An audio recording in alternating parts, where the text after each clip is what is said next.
Hello, welcome to Music in Mind with Anthony Calkins. Today's episode is a conversation with Jim Briggs, who is a friend of mine and fellow guitar player in the Austin area.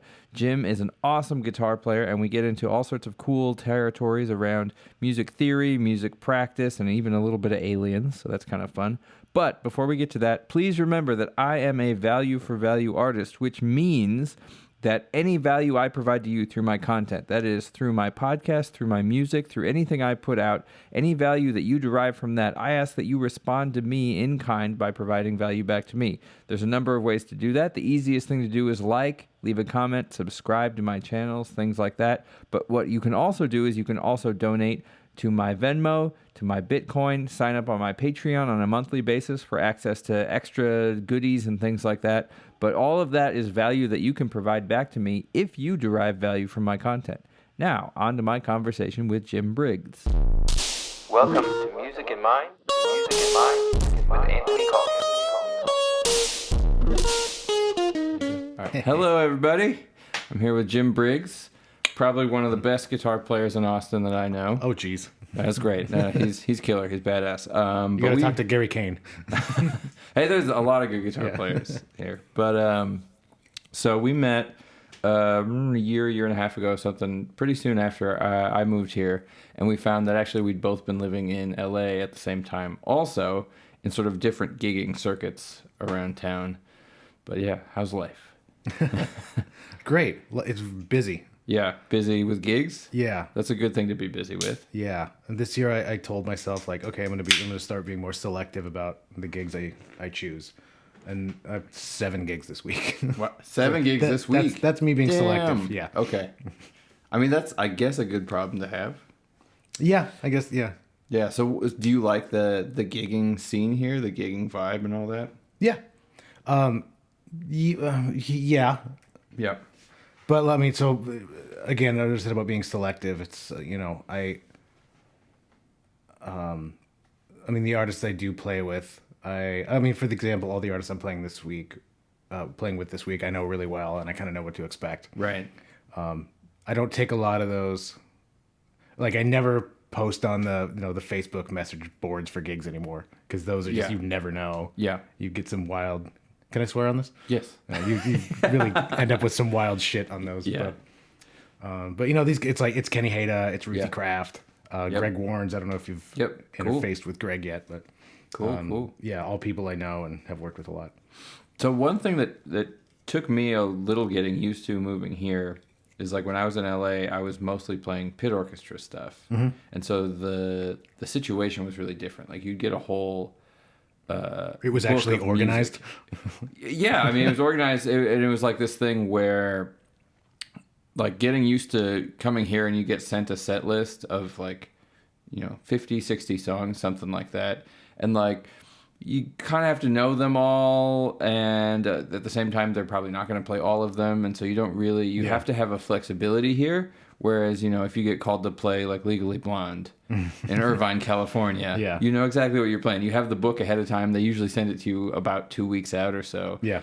And, like, getting used to playing 3 hours worth of pop and rock songs was, like, a very different mode of learning music and playing music.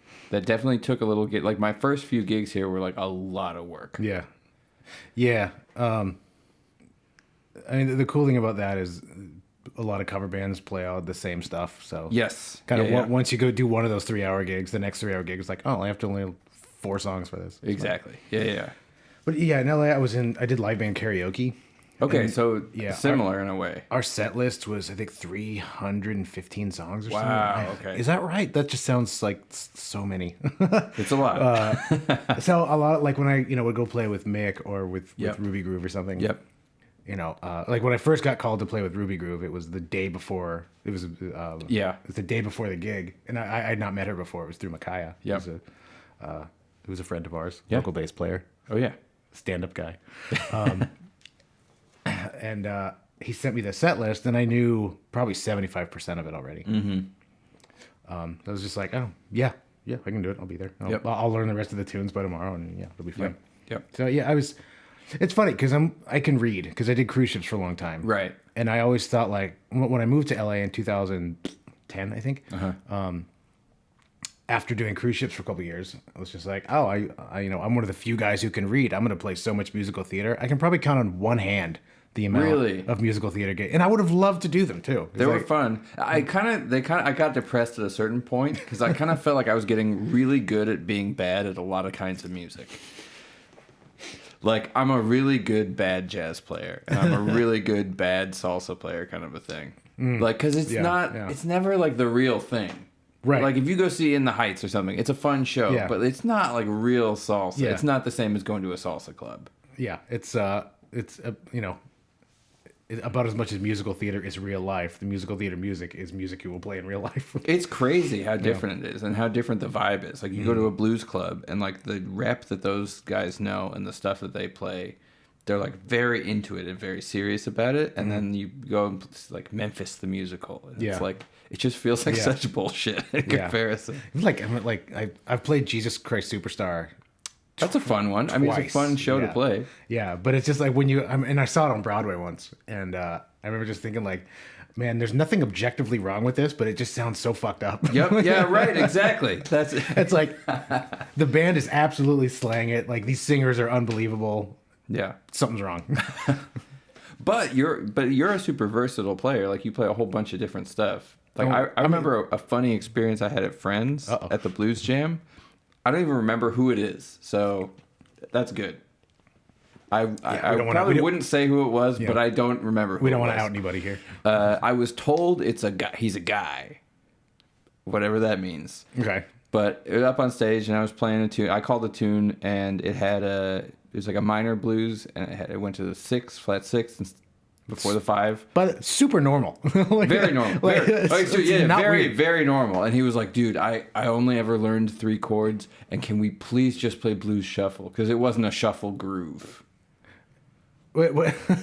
And he was like, please, just shuffle blueses. That's all I can do. And the whole time I'm thinking, like, is it cool that he's like such a purist that he's just like mastered this one thing? Or is it like extremely lame? It's lame. I mean, like The Thrill Is Gone is a super standard tune to call, and that has that chord in it. Right, but it's not really a shuffle. No, I'm saying it's right. I'm saying it. Wait, did he wear sunglasses inside? I don't remember. Okay. I don't think so. Was he wearing a shirt? I think I know who you're talking about, and it wasn't. It's not that guy. No. It was very odd, and I felt bad. And so then I called a different tune that only had 2 chords. It just had the 1 and the 4, and that was too much for him because it wasn't a normal. Because it never went to the 5. And it was just like, what is? Wow. Yeah, I found that I've just because sometimes, like, I love going to that jam. I haven't been in a while. Should go again. Yeah, same. I pretty much only go now if I'm in the house band. Right. Which I feel a little bit shitty about. I don't know. Because, I'm friends with Amir and friends with Brian. And, right. And I'm usually friends with whoever the bass player is that night. But sometimes, like, there's just no singers, and I'll have to sing something, and I'm just like, man, I'm so lacking in that. So, like, there's 2 tunes that I know really well that I can sing. One of them is Can't Let Go. Okay. Which... Can't Let Go. Yeah. I don't know if I know that song. Oh, it's so good. So the chorus is a 12-bar blues. But the verse is just 8 bars. It's just 1. It's like Can't Buy Me Love's like that, right? Oh, is it? The chorus or the verse is a blues and the. Okay, it's. It's similar to that. Yeah, the chorus on this tune, the chorus is a blues. The verse is not, but it's just 1 5 4 1. Mm-hmm. So I like to do that one, but it's still like there's always one person on stage that's like, always plays a 12-bar blues in the verse. Yeah. And then the other one is, it's a tune that's really similar to that, but I think it's reversed. I think the verse is a 12-bar blues, right, and the chorus is not. It's just like, man, Jim, just learn some blueses, you idiot. Well, the thing is, there's so many. There's so much more to blues. Like, I think Hey Joe is a blues. Even though it's not a 12-bar blues and the chord progression isn't a blues, I think everything about that tune is in the spirit of the blues. Yeah. There's the repeated lines. There's like a build and intensity over the whole thing. I think like there's so many aspects of the blues that isn't just like that 12-bar structure. Right. That is such an interesting tune to pick, though, because like the structure of that tune and the chord changes are just so unconventional. Right, exactly. But I mean, like the most of the solo is like E minor pentatonic, and Yeah. and like I like calling especially it, the repeated lines that Yeah. the like where each line repeats itself. So it's like not quite the blues, but it's a take on the AAB. Yeah. Woke up this morning. I like, brush my teeth. I like playing that tune because you can see like who knows how to really play changes. So you can kind of get away with just playing the one thing over it. Yep. But like when guys like really take the time to Oh, yeah. kind of navigate those waters. And that it's little cool. chromatic-y line. Yeah. Who learns that? Who knew it? Yeah. Yep. Yeah, that's a fun one. But so you got to learn more blues. I need to learn to sing more blues. So do you sing much? Like if you had to do a gig, if you got called and someone was like, "Hey, can you do like a happy hour tomorrow, 2-3 hours?" I'd say, who's booking it? It's so there's layers to that joke. Actually, can I take this moment to promote my birthday show? Please. Okay. Please. So, May 19th at Valhalla. Hell yeah. I'm turning 40. Oh my god. Yeah. And I decided I'm gonna, because I have all these tunes that are unfinished, like so many tunes that I just like. Your tunes. Yes. Cool. Yes. I decided I'm gonna finish these, and we're gonna play them, and I gave myself a deadline, and I already booked the show. So it's May 19th. Nice. Valhalla. So because I'm a huge fan of Porcupine Tree. Yeah. And the Deer Hunter. Hell yeah. And Tool, but I don't know how much Tool I mean, obviously we've talked about it, and Tool's great, but so I've been writing like this progressive metal stuff, Nice. and I love it. yeah, May 19th. I want to hear more of that around town. Yeah, well, I'm so sick of hearing on May Roadhouse 19th Blues. you will. Oh Yeah. my god, I'm so sick of hearing that. Actually, there's the one song I didn't know it when I moved to town was Voodoo Child, and I was like, I'm not learning this fucking song. I hear it every day of my goddamn life. Yeah, I mean, And then I learned it from Micaiah. yeah. Well, you kind of learn it by playing it once. It's a pretty easy tune. Yeah. I think I was the same way because that one never came up before. Like I knew it just because I grew up listening to Hendrix and stuff. But I feel like I hear it every day here. Yeah. Somebody's playing it somewhere right Somebody's now. playing it somewhere. That and that Stevie tune. Oh, Pride and Joy. Yeah, Pride and Joy. Yeah. At any moment in Austin, Texas, somebody's playing that song somewhere in the key. Oh yeah. Is that one not in E originally? E flat. I haven't learned that one out. Ah! Uh-oh. It's all right. Glad I caught it right over here. What was the error message? Disk overload. Oh. I don't know. I have a very, very old MacBook Pro that I'm still running on. 2012. Oh, wow. I've got a 2015. Nice. I put a second hard drive in it. It's supposed to make it faster. I don't know. Yeah, mine still, knock on wood, weren't yeah, it still runs great. I'm always running out of disk space, but I have externals and like I actually pay for Dropbox, and so whenever I run out of space, I just make a Dropbox folder full of shit and free up some space. Yep. Yeah, but that's what everybody's playing around Austin. Yeah, but you, Pride and Joy in E. Yeah, right, in E, right. Progressive metal though. Yeah. So that's cool that you're working on that kind of stuff. Yeah. Do you feel like there's a space for that kind of stuff here? Like what? I think there's a space for everything everywhere. No. That's quite a statement. I think there's a space for everything everywhere. Yeah, I got really zen on you all of a sudden. I mean, I went to Reno on a tour, and the saxophone player in the band just found this jam. I swear this is relevant to what you asked. I know it just sounds like I'm just like on drugs. It just went off on a weird tangent, but the saxophone player, he just like has a sixth sense for jazz shit. His name's Danny Janklow. He's a like Instagram famous. He's a phenomenal saxophone player, and we play in this group together. We do tours with this artist Shalea once in a while. And he found this jam. It was like at a vegan restaurant in Reno. Super weird.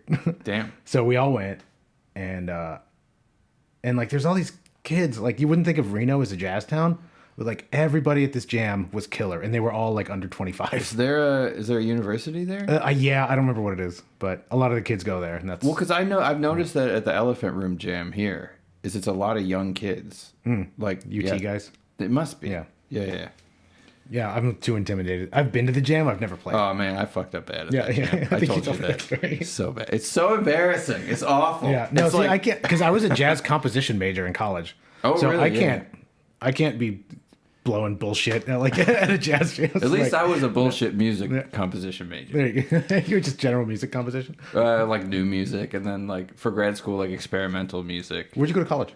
UW Madison for undergrad, and then UC Irvine for grad school. Oh, Irvine. The Berklee Theater. Yes, I've played there twice. Oh, nice. I played there once. Nice. Not twice. Wait, what'd you play there? I played there with Chile both times. Oh, okay, cool. Once pre-pandemic, once.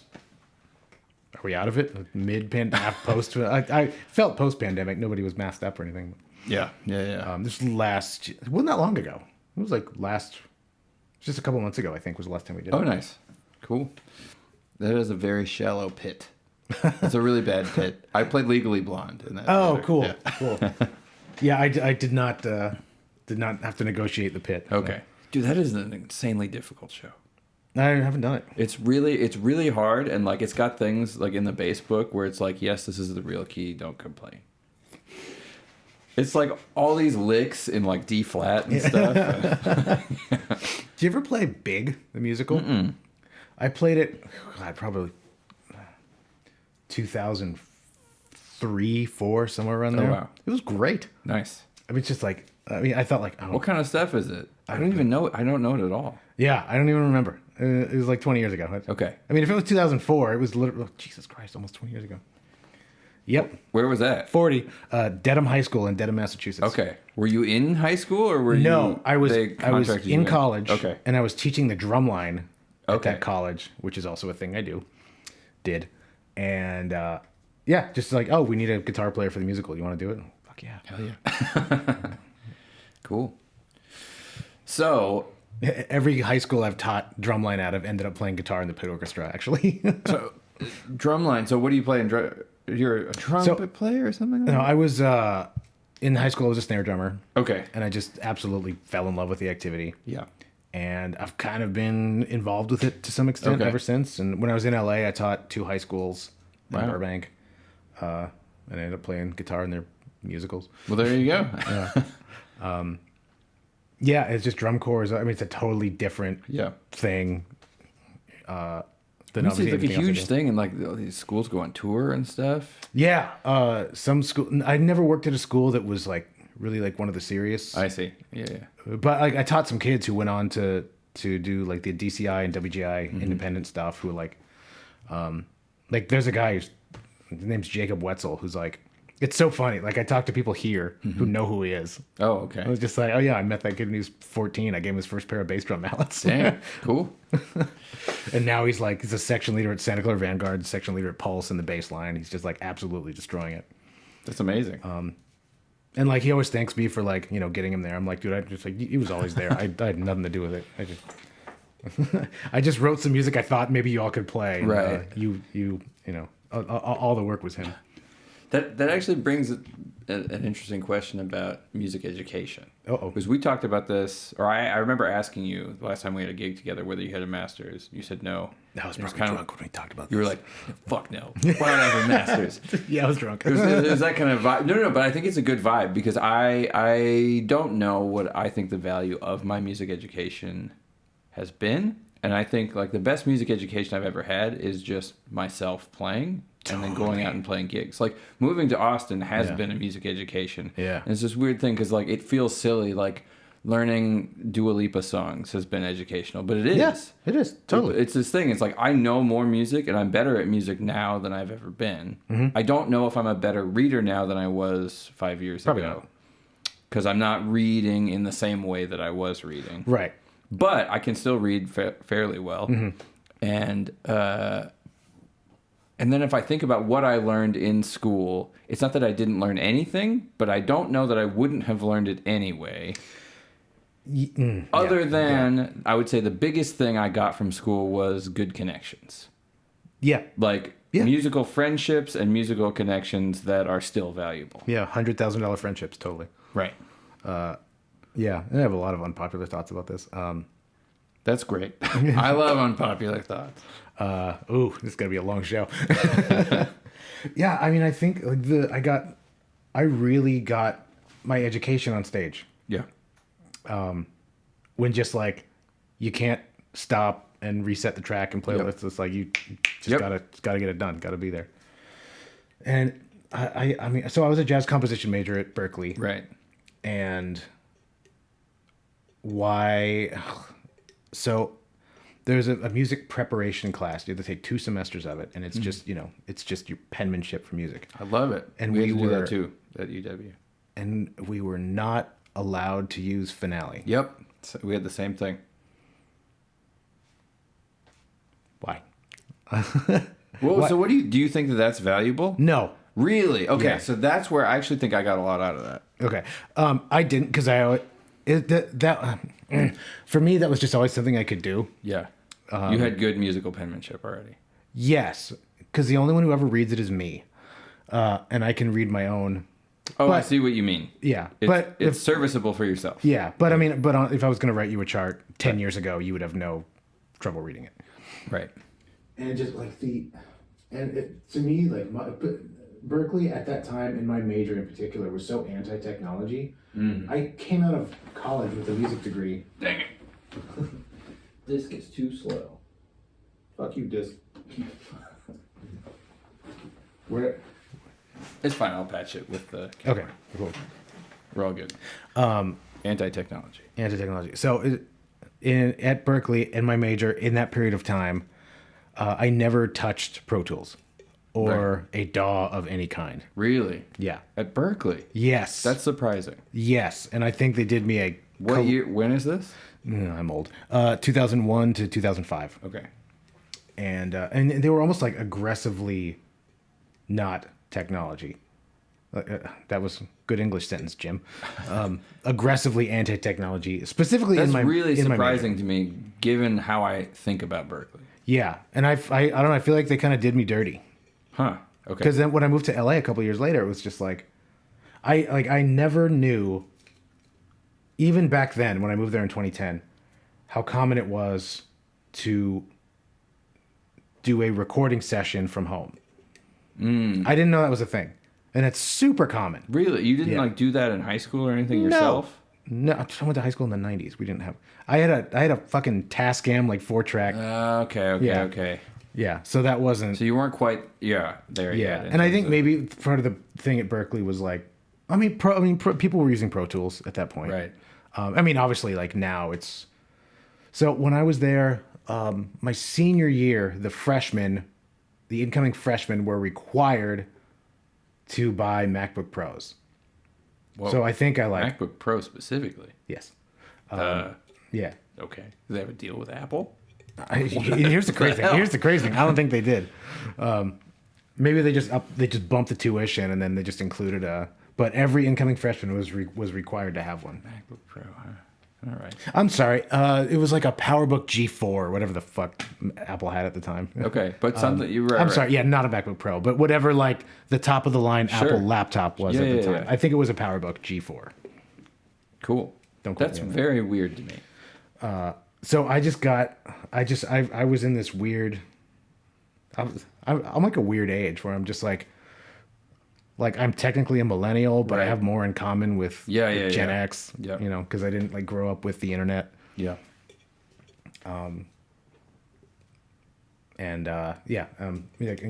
remember fax machines and dial up and stuff. Whereas like you think of like millennials as a certain thing, and it's like I'm such an old millennial that like a lot of that stuff didn't kick in until I was in high school. Yeah. I feel like I'm a little bit late. I don't think I use fax machines. I mean, dial-up for sure. Yeah. Do you ever listen to the Adam Carolla show? Yeah. When he was talking about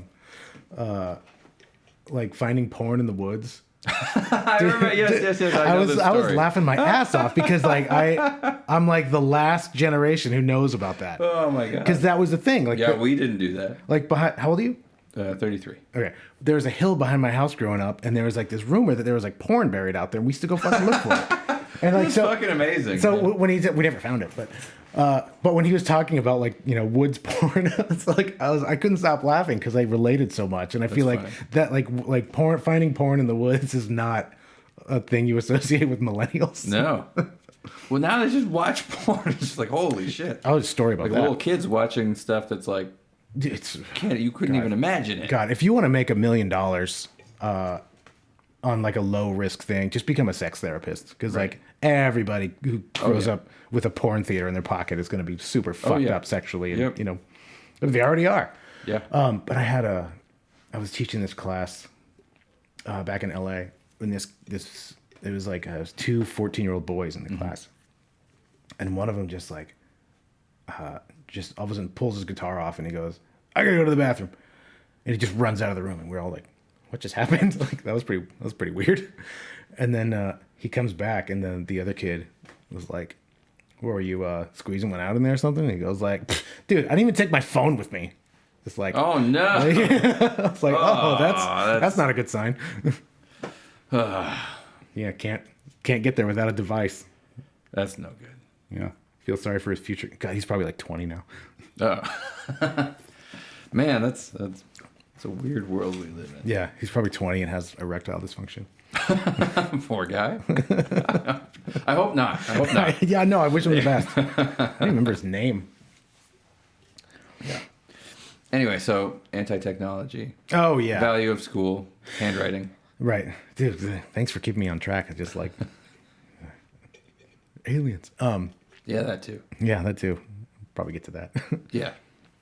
Yeah. So I mean, I'm sure Berkeley's different now, but yeah, at the time, I came out of school not knowing anything about tech. Never touched the DAW. Right.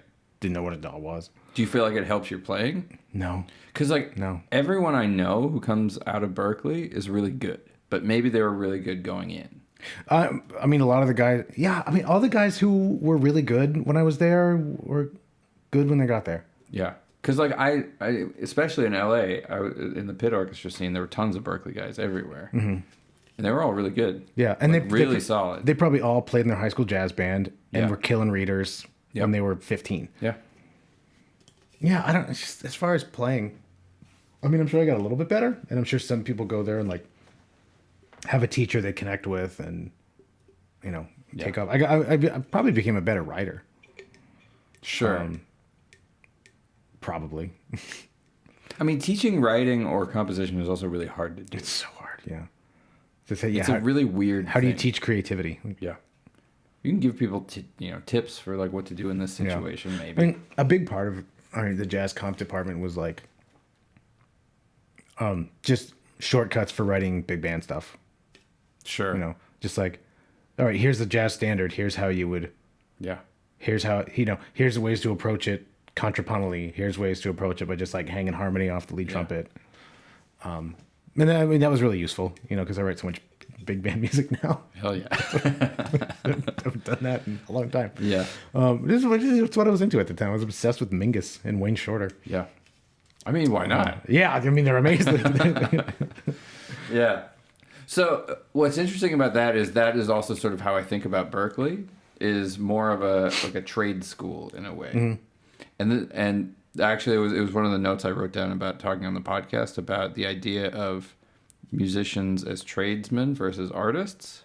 Because I think about what I'm doing mostly now is very sort of trade oriented. That's interesting. Like I have a skill and somebody can call me and I show up and yes, I'll play guitar for you and yes, I'll learn these songs. But it doesn't really feel artistic. Like there's a little, take a solo here and there. And it's like, sometimes I'm proud of it, but usually I'm just like, now's my time to solo. Here's what I do on a solo. Yeah, just getting through it. And that's interesting, yeah. It's like, my toilet's clogged. I need a guitar player. Exactly. No, but right. Yeah. Exactly that. That's what I think about a lot. And that's how I feel in my life at the moment. And not in all of my pursuits. I feel like I do have my artistic pursuits. Yeah. And they bleed. And with music, it's weird because they do bleed together a little bit. Yeah. And, when I get played to do that 2 hour, 3 hour happy hour by myself, by whoever's booking it. Got to sing a blues. Yeah. I try and like slip my own songs in there or whatever. Like stupid. But it's like, but I'm really just fulfilling a job. Yeah. I'm doing the same job that the Spotify playlist that they would be playing if I wasn't there is doing. Yeah, but so it's a trade, and there's still some artistry there because you're gonna do that job the way nobody else would. Right. Yeah. It's like if you call a plumber, and that's not good or bad. If you call a plumber, they're gonna, you hope. He did such a grungy job. Yeah. Doing my plumbing. It was great. It's really reminded me of the 90s. You don't want a plumber to be grungy. But yeah, you're gonna bring your own thing to every lunchtime set at Friends, right? Right. So we're yeah, exactly. So we're just really like flamboyant tradespeople. Yeah, I heard somebody. It was used as an insult, but I've always just I thought it was such an interesting comment. When I was on ships, there was this sax player. We were in the crew bar, and like some engineer was giving him shit. It's just like, you guys don't wake up till fucking noon, and then you fucking walk down here and you fucking whatever.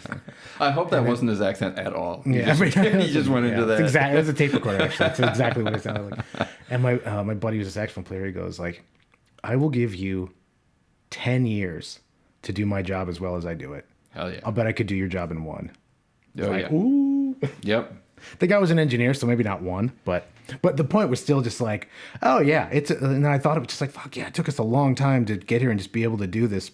We also have gotten really good at learning things. Mm-hmm. Like that, I feel like that is one of the unique skills of a musician. Not just that we can push the buttons in the right order, that's like the monkey side of it to me. But like we've learned how to learn things really, really fast. Yeah. And compartmentalize in like many different ways. Mm-hmm. And allocate resources.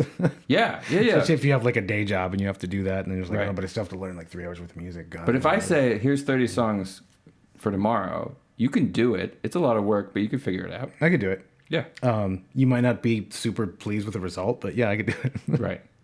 Right. But we've also, I mean, I guess an engineer is going to do this too. We have enough experience. We go, oh, that one's a blues. So now I know that one's a blues. So I can stop thinking about it. Yeah. Yeah. It's like, oh, that one's the same changes as Don't Stop Believing. Cool. Yeah. The problem I have is like sometimes I don't remember the groove. Mm-hmm. It's like if it's a long list of songs and it's like just me and a singer, and it's like, what? Like, yeah, it's an easy song to play, but like, what is the groove on this one? Yeah.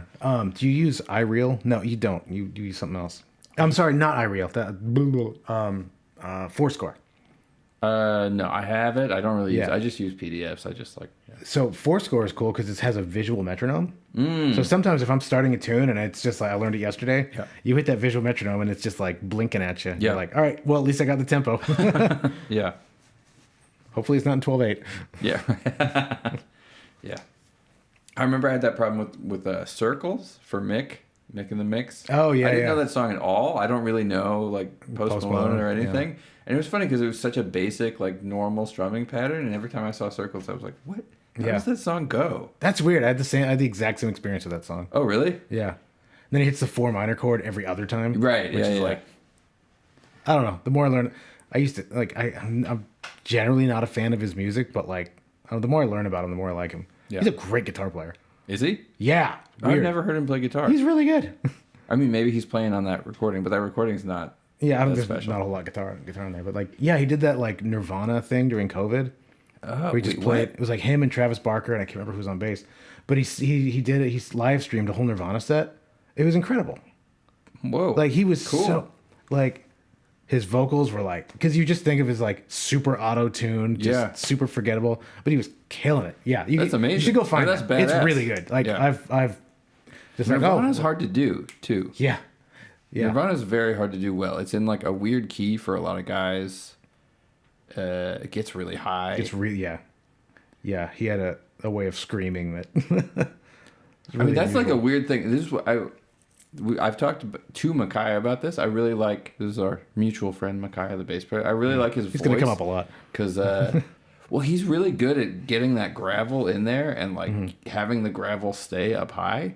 Yeah, that's hard to get. I feel like I have a problem where I go up high, my voice gets purer, and it's hard to keep the. Yeah, I have the same issue. Yeah. I'm also not a very good singer. Yeah, same. But yeah, right. As soon as I get up into the like higher chest voice, it just becomes very. Yeah. Yeah. So, are you an artist, tradesman? Yes. Okay. Yeah, right. And then what about the guitar? This is the other thing I always think that I hate guitar. You hate guitar? I really do. I was sitting listening to the band That's after us inconvenient. at the drafting room last night. And I also won't say who it was, but All right. I want to, but I won't. You can tell me later. Yeah. Do I know them? I'm sure. I would be shocked if you did. Okay. Yeah. Anyway, I was just thinking, like, man, I hate guitar so much.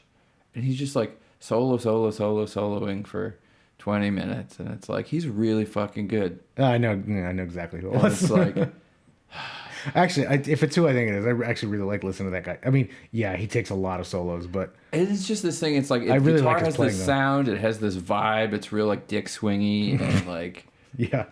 But it's also Austin, where it's just like that's all that is. Exactly. There's 4 bass players and 1 million guitar players, and the bass players have to play the same thing Yeah. the whole time. Yeah. and then half of those bass players are guitar players who are just like, yeah, fine, I'll take a bass. Yeah, gig. yeah, right, exactly. But I don't know. It's this thing where I feel like it isn't actually as good a lead instrument as it thinks it is. It's a great rhythm instrument, but it's also a secondary rhythm instrument because it's not as good a rhythm instrument as piano. Yeah. Oh. And so it sits in this weird space. And I feel like it sits in a weird space in most types of music, except rock music, where it's like king. Yeah, because it like started rock music. Right, but like jazz and guitar is a little bit weird on the edge. Mm-hmm. Jazz in classical music is also kind of weird on the edge. Or guitar in classical music is a little bit weird on the edge. Yeah. And then a lot of other kinds of music, it's really holding down a real specific rhythm roll, like bluegrass or Eastern European Or music. I find like Motown and stuff like that. It's like it's more a percussion instrument, Right. than anything else. Yep. Just like you just hang out with the snare drum on 2 and 4. And, Exactly. Well, I was talking with don't get out of your Dave lane. Doolittle about that too, about how as a guitar player, I like to think of myself as an extension of the snare drum. Mm-hmm.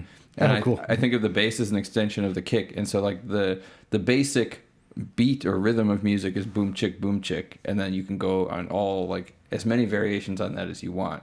And you could have 3/4 boom chick boom chick or something like that, and then the bass gives pitch. Or the bass instrument gives pitch to the kick drum, and the guitar instrument gives pitch to the snare drum or something. And I first thought about that playing in Oklahoma, the musical, because it was like the whole show was boom chick, boom chick, boom, and chick. they had the drummer way on the other side of the pit, and then me and the bass player on this side of the pit, and it was like, oh, we're just playing what he's playing, but we just have notes. Yeah. Oh, that's interesting. I don't know. I give maybe the guitar a little bit more credit than you do. But I think it is a great lead instrument because it has so much range. Right. It is like it's got a massive range, like most. I mean, piano obviously has a larger range, but like Especially electric guitar. yeah, and it varies because you can drop tune and some guitars have more frets than others. Yep. Can extend the range a little bit, but a lot of other instruments don't have that kind of range, so it's.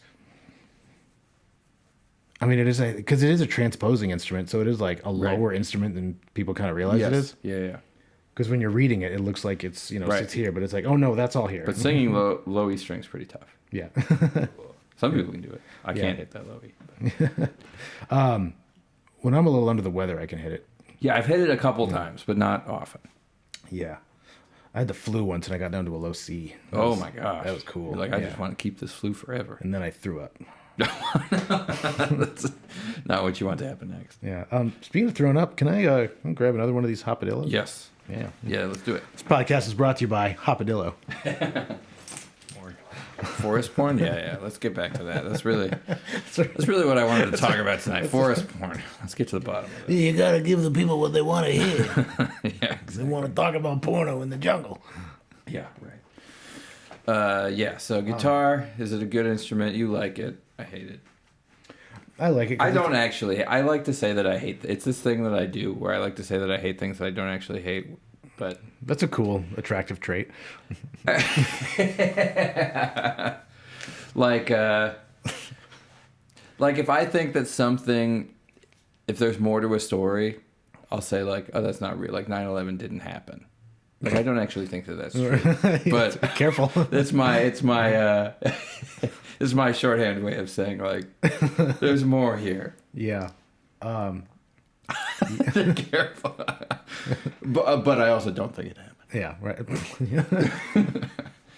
Yeah, there's one other historical event I can think of that you probably shouldn't say that about. Yeah. You want to talk about aliens? Yeah, but I mean, I'm kidding. But on that topic though. Yeah. Speaking of things that didn't happen, like, the hell happened in the last couple days? Oh, the alien. That I think that's bullshit. It's so silly. What do you? Okay, what? Tell me. What do you think it is? I don't think it's no. I don't have an affirmative thing that I think it is. I think that like all this alien stuff is silly. No. Okay. Yeah. Okay. I'm weirdly obsessed with aliens. Oh, really? Yeah. Okay. It's like a thing for me. Yeah. That's cool. And I don't necessarily think that that's what we've been dealing, with the last couple of days. With right. Like, why are we shooting this stuff down all of a sudden? But it is like, there's something that somebody knows that the rest of us don't. Definitely. Don't, 100%. Don't know. That's true. And I feel like whatever's happening now will maybe get us a little bit closer to that. So what do you know about it? What do I know about aliens? I don't know shit. Okay. I know that there's so many different legends from so many different cultures. Then they all have, not all, but some of them have weird people that are like insanely tall or live in the sky. Or I mean, like the old biblical, like the Nephilim and stuff in the Old Testament. Right. Yeah. And, I mean, my dad used to be really into aliens. And hell yeah! I don't know if you know the theory about how we were put here to mine gold. Does that have anything to do with the Anunnaki? Could be. Is that part of the? Yeah. It could be. Okay. Yeah. That's an interesting one. That's definitely fake. Yeah. I love the idea that aliens are into gold. Like, gold specifically. It's like, oh, it's valuable there too. You're right. Like, wow. Yeah. Like, what a coincidence. Yeah. Well, I bet there's an asteroid right now that has like trillions of dollars worth of diamonds in it or something. Hell yeah. I think it's diamonds. They were talking basically the plot of the movie Armageddon. Okay. Talking about sending like miners up there to just like mine diamonds off of a fucking asteroid because. Yeah. That's a fun movie. Yeah, it's. I rewatched about half of it about a year ago. It's very watchable. It's not a good movie, but it's very fun. watchable. Yeah. Not a huge Liv Tyler fan. Did you ever watch the movie Empire Records? Of course. We just watched that 2 nights ago again. Yeah. Well, Megan had never seen it. My wife had never seen it, and it's like for me, it's this wonderfully nostalgic. Pretty bad, but like pretty fun. I will always movie. Liv Tyler made me a man. I will. I was That's like pretty funny. The perfect age to just be. Yeah, she is like. I don't know how she came from Steven Tyler. She is absolutely beautiful. Right. Well, he's pretty beautiful. And he is. No, he is not. His mouth is bigger than his head. It's true. He's a little odd looking. He's a disgusting man. He's a disgusting man with a really incredible but still hard to listen to voice. Still hard to listen to. Yeah, I was talking with Cody Andel. Do you know him? Oh, you played a gig with him. Yeah, I did a gig with him. We were talking about how neither of us have any Aerosmith songs like in our rep.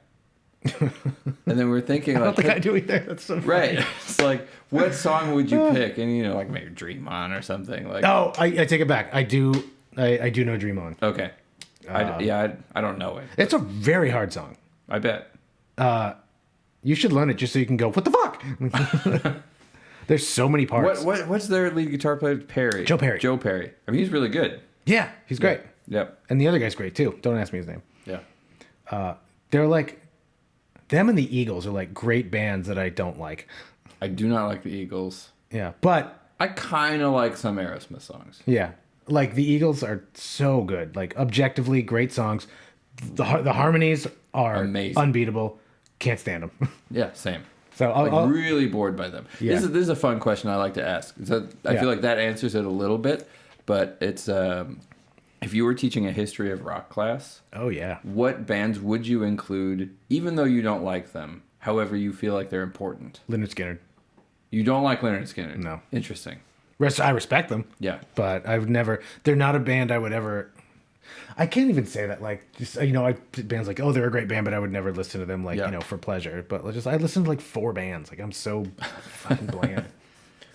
I listen to like the Deer Hunter and Tool and the things. But those aren't like super bland bands. Yeah. I feel like of the ones you listed, Tool is the most bland actually. Yeah, of like Porcupine Tree, Deer. Yeah, probably, which is weird. Just only because there's not a lot of lyrics and Tool everything's also in D. just feels so old at this point. Like it feels like it's this old thing that has been done. It's like yeah.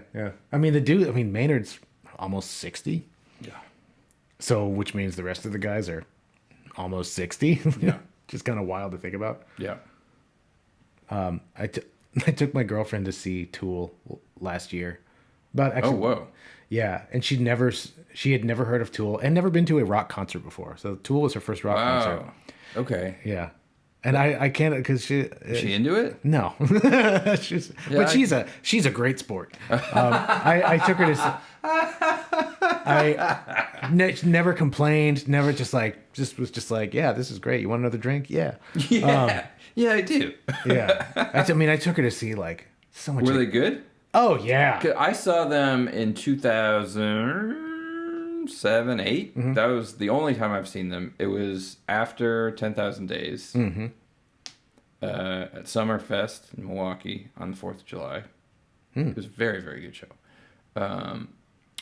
But I haven't seen them recently, and I really did not like the new album. Oh, I like it at all. Yeah, I love it. It felt like they all like came into the studio in different months and just laid down their parts. I think they did. And like it didn't feel like a band album. It just felt like this is like they're all really good musicians, so they can make stuff sound good. And I think that's because like Justin lives in the UK, I believe. Mm-hmm.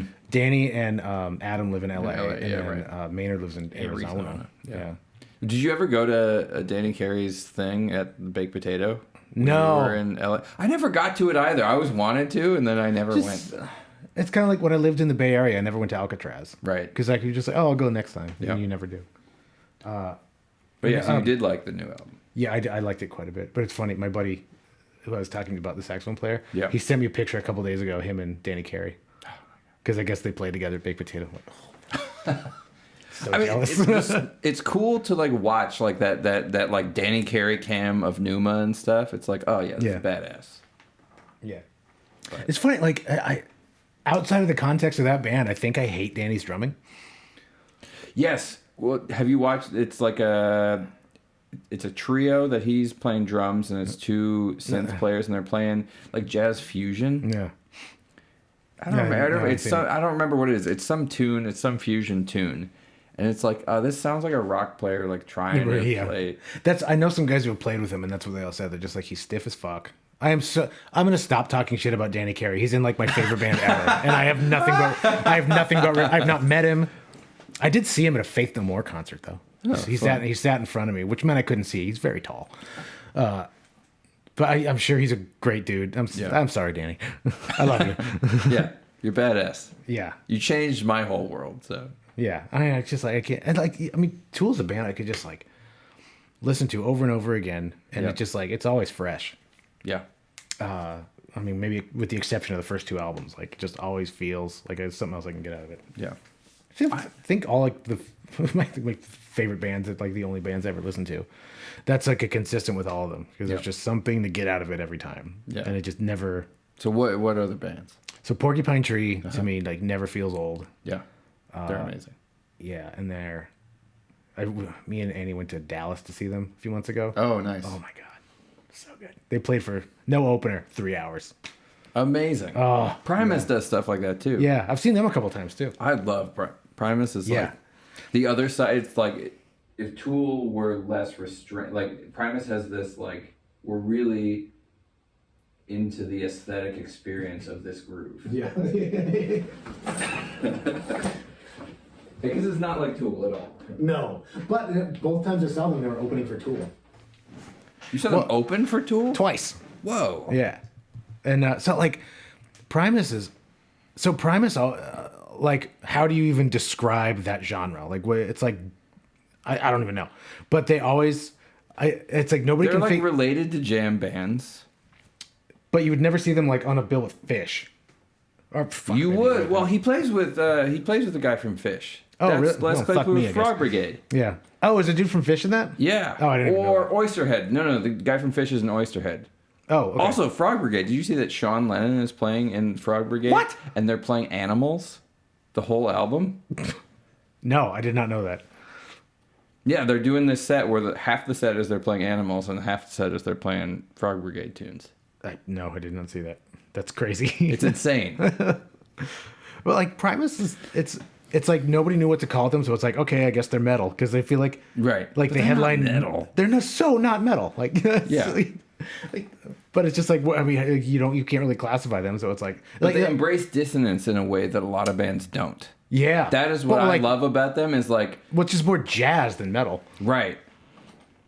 But they don't do it as like, they don't seem like jazz players. No, They seem like rock players who, Yeah. I don't know, it's this thing, Yeah. it's what I love about a lot of grunge bands too, is the embrace of dissonance and noise. Mm-hmm. And like, so much music is so sweet. Mm-hmm. Even Tool is very sweet and tends to be very consonant. Yeah. Yeah, that's true. There's not a lot of A little bit. So there's a few like guitar solos and stuff where like he's bringing in kind of weird notes every now and then, but it's like, flat twos and stuff, Right. It's just like that. Like if you Google dissonance, the first interval that comes up, it's like, oh yeah, minor second. Yeah, let's do it. But I feel like with Primus, like he'll start soloing in like the wrong key. Yeah. And it's like, fuck yeah, I love it. I think that's why I fucking can't do anything because when I was in 5th grade, my favorite band was Primus. Yeah. Wow. 5th grade. Nice. 5th grade, yeah. And I remember I had a Frizzle Fry T-shirt that I wore to school in 5th grade, and people were just like, "What's Primus?" Idiot. It's probably a stupid bit anyway. And I honestly I think like whenever anybody's ever, fortunately this doesn't happen anymore, but it's just like, remember I was at an interview to teach somewhere, and he just asked me to play something in like a certain style. I just like couldn't do it. It was just like, I think just like I was like just growing up, I was into like the weirdest shit, Yeah. like because I was into Mingus, like super into Yeah. Mingus all through high school, and then I was like not even into puberty and like listening to Pork Soda, That's amazing. just like yeah, like what other 5th grader would be like? Yo, my favorite song is Mr. Crinkle. By the way, have you seen the video for that song, Mr. Crinkle? It's all done in one take. Oh, And there's great. like it's all circus performers and like there's people on fire and like That's there's amazing. platforms coming in and out. The whole video is one take. Les is in a pig suit playing upright Oh, bass. I Yeah. do know. Yes, Yeah. yes. That The video picture, is wild. But yeah, I don't know. I think that's why I mean, this is maybe a good thing. Like, I could never do like, I just said like 1,000 times. I'm sorry. I'll try to stop doing that. I'll cut them all. Yeah. clip. You ever heard a podcast like that where it's just all you hear is clips? Yeah. It's like, wow, you can't even finish a sentence. You Just let it be. assed hard. Yeah. Like if somebody wanted, I did it again. If somebody wanted me to do be a carbon copy of a player, I could never do it. And I really feel like I'm not articulating my thought very well. And I realize that right now. But I think just because I grew up listening to such weird stuff. No, I actually have a similar thing. I'm very bad at being a copy of somebody else when I'm playing. Yeah. There's some people I wish I could emulate better. Yeah. Like I wish I could emulate Brian May. I wish I could emulate Nels Cline. Who's that? He's like a jazz guy, but he's in Wilco now. Oh, okay. And he just plays the most beautiful solos. Nice. And like, there's one track I'll send you. Okay. It's called Yeah. Sky Blue Sky by Wilco. And he plays the solo in it. It's just like, it's so good.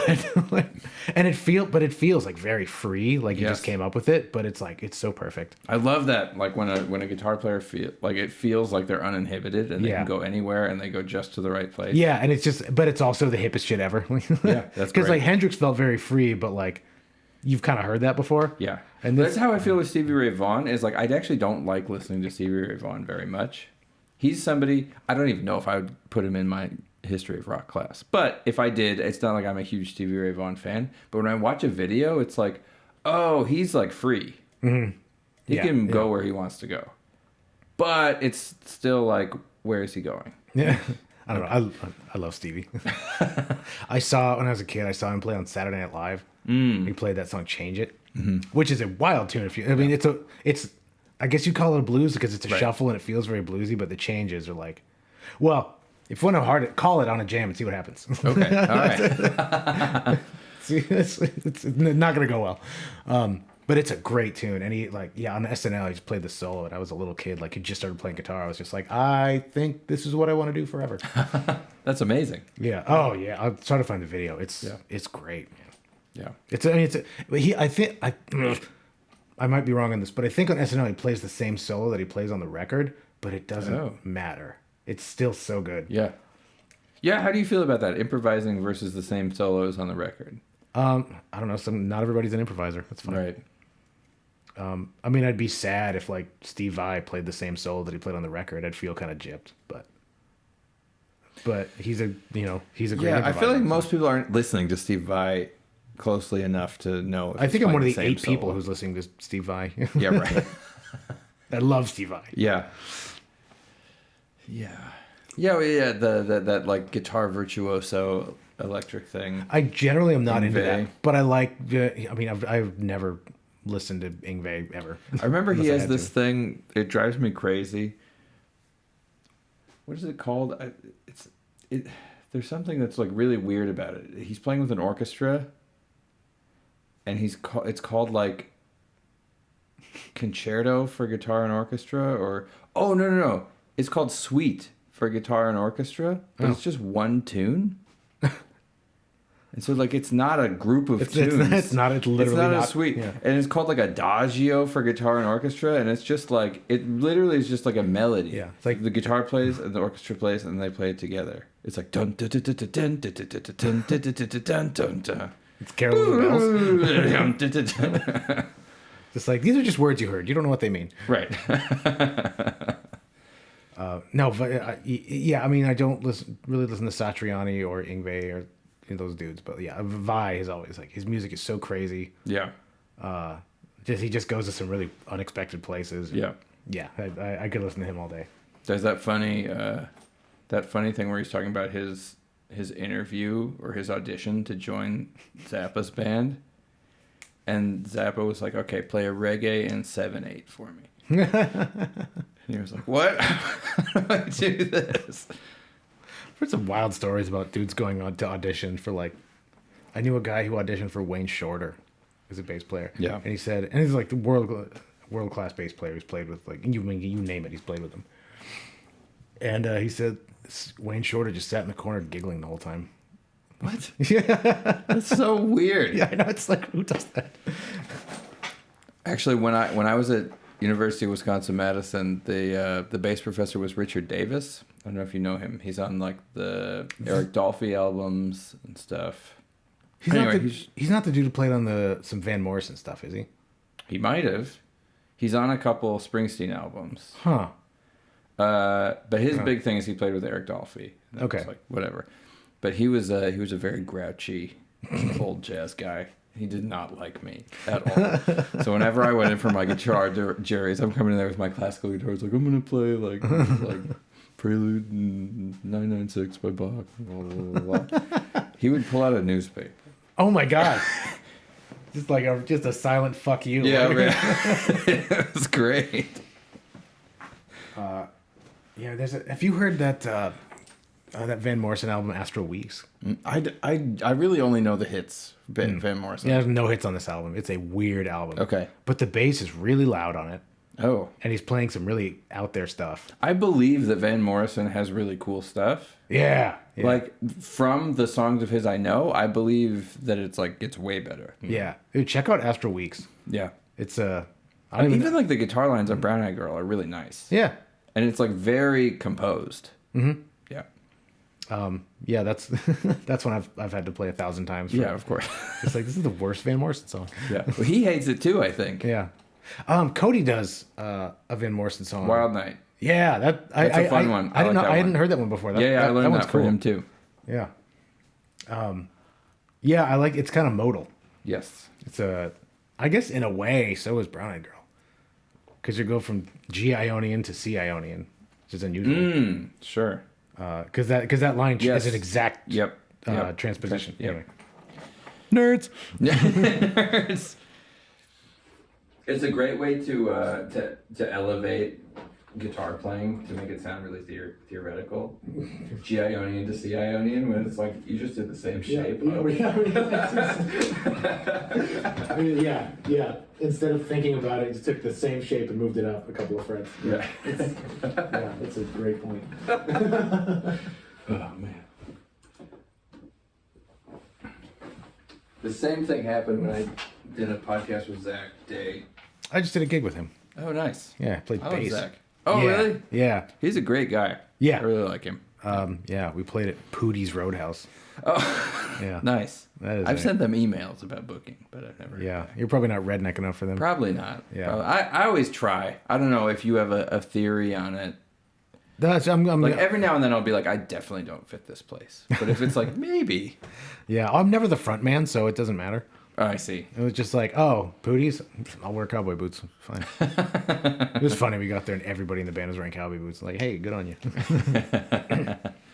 Yeah. Well, yeah, that's a place It's a place. Yeah. here in town. Yeah, it was with Greg Warrens was on lead guitar. Nice. I was playing bass. Oh, okay. Cool. Yeah. So what's your preference? Where do you like being in terms of rhythm, lead, bass, drums, I've done all of the above. keys? No, I've not done that. I I don't can't. think I would say yes to that gig.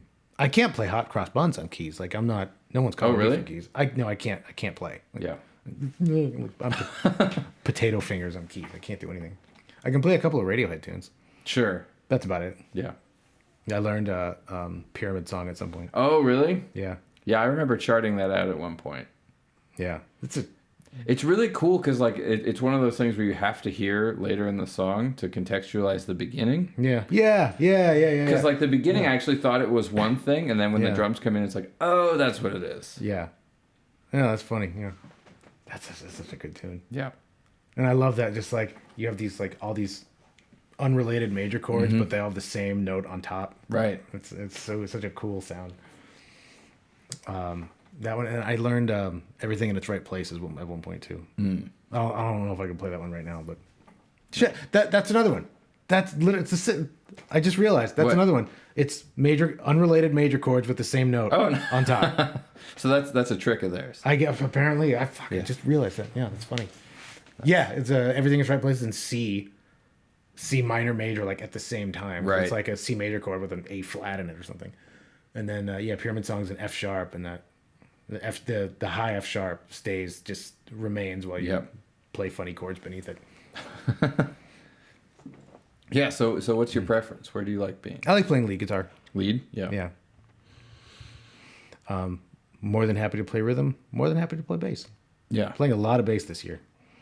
Nice. Just kind of out of nowhere. So what is it about? Do you like playing lead with a rhythm guitar player, or being sort of the guitar player that sort of moves in and out? I don't know. It depends on the other guitar player. Sure. If it's like the aforementioned Greg Warrens or you or Logan Dubek, like it's gonna be a good time. Right. I don't know if I've played with any guitar players out here outside of like a jam session, like a jam. Well, because you play setting. guitar with Kenny. Yeah, and I'm pretty much I'm Pretty rhythmy there, Yeah. right? Yeah. very much the rhythm guy there, and that's fun. He lets me unload on some covers and stuff, but Yeah. I just really like his music, so I don't really think about It's it. great. Yeah, when I went out and saw you guys at Carousel Lounge, I hadn't heard his music, but his songs are awesome. Yeah. Like his songwriting's really good. Yeah, do you find some people write songs that are a lot easier to memorize than others? Yes.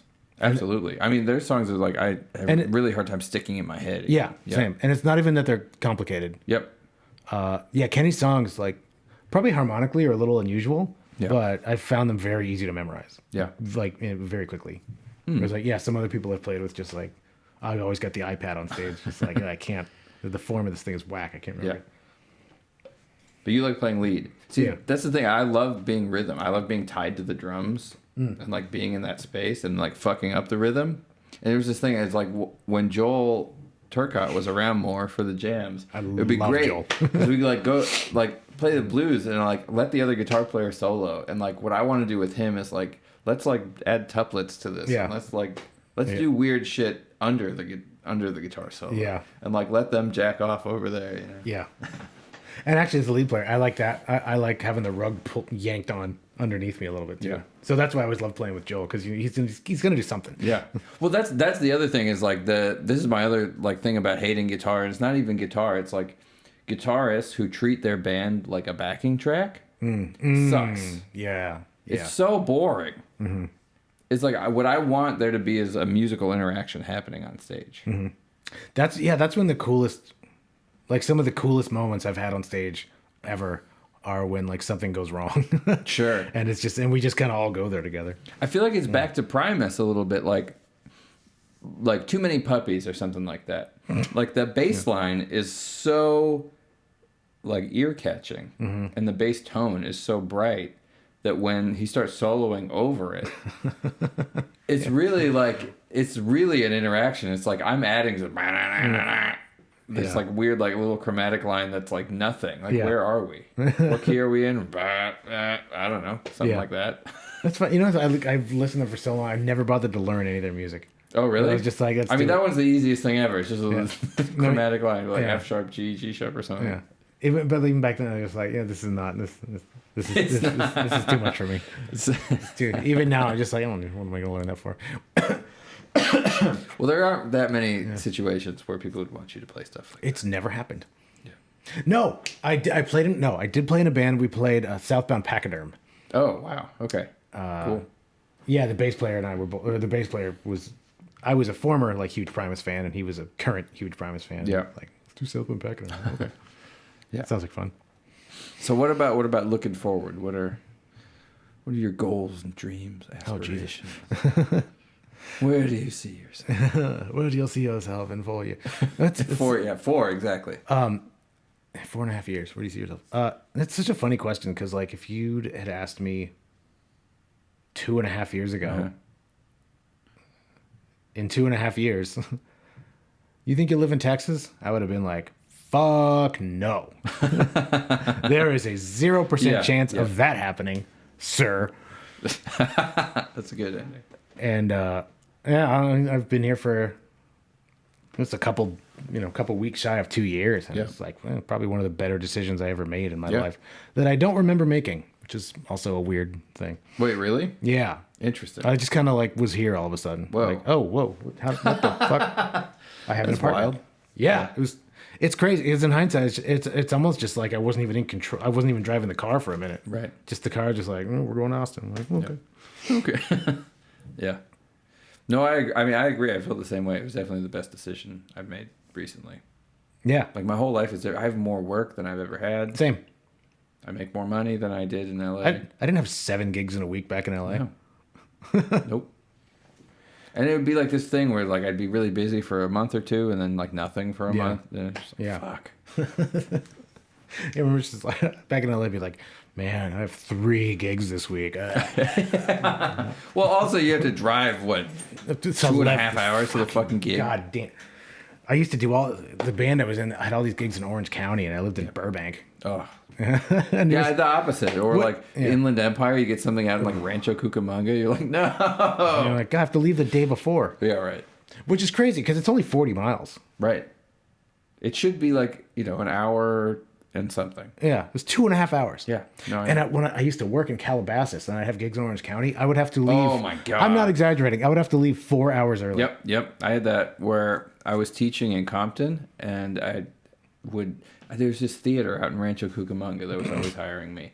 And it was like an 8 o'clock show. And it's like leaving at 4 is like really cutting it close. Oh my God. Oh, that's and so like I'm sitting in stop traffic, like also like agitated because it's like I'm going to get there like 15 minutes before the gig.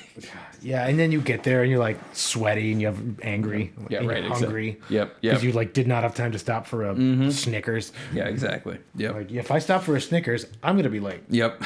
So I'm just gonna show up hangry. Yep. Yeah, I don't miss. It's gotten worse here since I've moved here, though. Yeah, because everybody followed you. Right. Come on, guys. Yeah. I like they followed me. Not you. They didn't follow me. Yeah, right. Yeah. Yeah. Don't. It's the blind leading the blind over here. Yeah. Don't follow me. I'm going. I'm just going to HEB. I don't know what I'm buying. HEB's nice. Yeah, I like Texas. I do too. I'm so happy here. Yeah. The infrastructure sucks. Yeah, Bad. but it's better than LA. Yeah. Yeah, I mean, I guess LA doesn't deal with like freezing and stuff. It annoys me coming from Wisconsin because like the pipes do not freeze when it's 30 below. Mm-hmm. Like they've built it properly. Like, yes, if it's snowy, it's bad. But like the freeze here, when people are like the roads are treacherous, it's like, no, they're not. There's no ice on the road. It's not frozen. It's water. Yeah, you're fine. Yeah, I mean it's the same frustration I had in LA when they're just like blindsided by the same thing that happened last year. Yep. And here it's the same thing. It's just like it's it got to a certain temperature. It's like it did last year too, and you weren't prepared. It's like, come on. Yeah. This is like well, yeah. Both years I've gotten here, it's frozen. Yeah. There's been like a lot of ice around. Mm-hmm. I don't know. Like the whole thing, like the couple weeks ago when everybody's power went out and everything. Like, it seems like the trees here fall in the lines. I don't know, like cut the trees, but I don't know. I don't know what the solution is, but like it doesn't happen. Yeah, I'm not a civil engineer, but I don't know. I feel like if the same shit keeps happening and with the same result, like I don't know, maybe like this doesn't happen in Minnesota. It gets cold as fuck. Yeah, I've spent a couple Thanksgivings in Minnesota. It's disgusting. Their power stays on, and it needs to. Yeah, yeah. Yeah. I literally had guilt because I don't know anybody else who didn't lose power. What? Oh, you didn't lose power? No, nice. Not at all. We lost power for about 6 hours, and I think so. There's a juvenile detention facility a couple blocks away. Oh, look at you. I mean, it's not a problem. It's just I feel like what I'm hoping is that I've heard that they take it more seriously when there's stuff like prisons or I know hospitals. Like if you live near a hospital, you probably. I mean that makes sense, and that's good. Yeah. Like it's not good to have people like good on you, Texas. Incarcerated with no power. Like that's fucked up. Yeah. But yeah, like there's some people, especially in North Austin, that seem to get it really bad. Like 6-7 days. Yeah. My friend who lives in Lakeway, like, several days. The church I work out up in Georgetown was like we had to replace all these power supplies and our DSPs for the sound system. Oh my God. Crazy. Whoa. I mean, it was a wild situation. Like the sound system stopped working and we get there like, okay. It's like, well, the amps are on. What's going on? Oh, the DSP won't turn on. Okay. We like pulled it out and like checked the fuse. The fuse is good. Fuse is good. Okay. All right. Well, called PV and they're like, oh, it's probably the power supply that blew. You can send it into us or you can just order a new power supply. PV. Yeah. Uh-oh. Ruh-roh. The Classic 30 is a great amp. The Classic 30? Yeah. For like a main sound system like that? Oh no, I'm just like you're talking about the PV Classic 30. I see. I was trying to say something nice about PV, and that amp legit kicks ass. So. Actually, the Delta Blues is good too. Nice. All right, go PV. I've had the most fun playing on really, really old, fucked up PVs that are like really shitty in the corner of some practice room that like have a broken speaker. Yeah. Oh God, what did I have? My first amp, I think, was an Envoy 1x12. Uh-huh. You just keep talking. I'll just patch it. Yeah. Is it still recording when that happens? No, but that is recording. Oh, gotcha. Okay. Yep. I believe it was an Envoy 112. It was my first amp, little solid state thing. Yeah. And now I find out that's like a sought after amp kind of, because it just has like, it doesn't sound good, but it has a sound. Nice. And it's I kind of wish I probably sold it for $50. Yeah. In like, I don't know, 97 or something. Yeah. But yeah, I kind of wish I still had access to that, because that was a neat little amp. Yeah. Well, I should pull out my Randall so we could play. Oh yeah. You see, or I mean, you can play on anything you want. Yeah. The Reverend is interesting to me. I like it. All right. You want to try something? Yeah. See what happens. See what happens.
That was cool. That went a lot of places.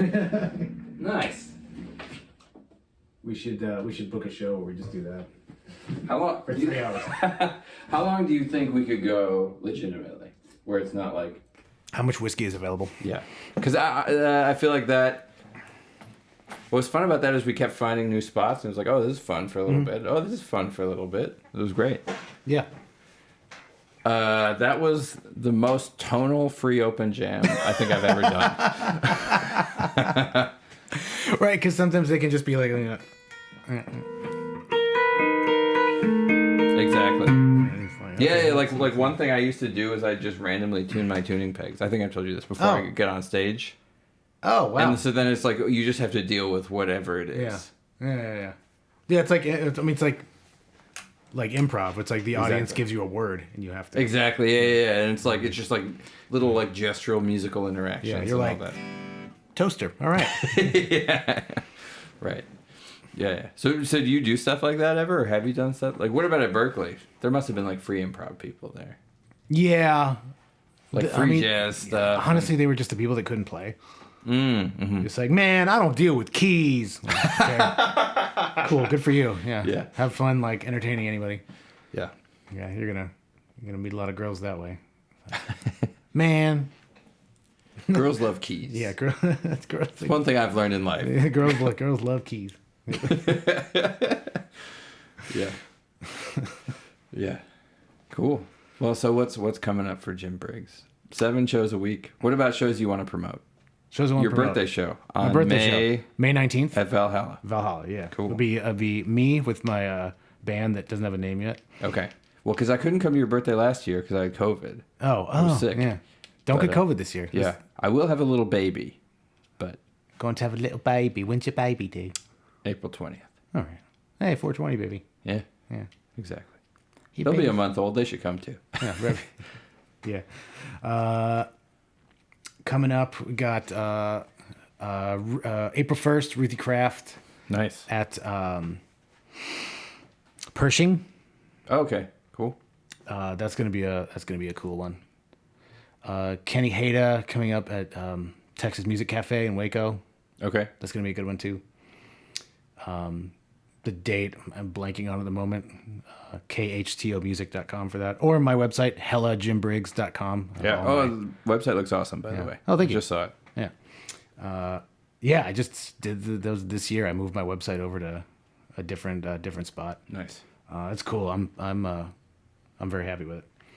So yeah, I keep my calendar very up to date. So Sweet. Yeah. Yeah, I'll have all the links below, everybody, and all that stuff. So check him out. Jim Briggs, one of the best guitar players in Austin, as you heard. Hell yeah. Cool. All right. Well, thanks, Jim, for coming on the show. Thanks Is for there having anything me. else you want to plug? Anything you want to talk about? Yeah. Aliens. No. Aliens. Hell yeah. All right. Cool. Well, see you guys later. Later. All right, thanks for listening or watching. Remember to check out Jim Briggs. Links below. Remember to like, leave a comment, subscribe, all that good stuff. All right, I'll talk to you all next time.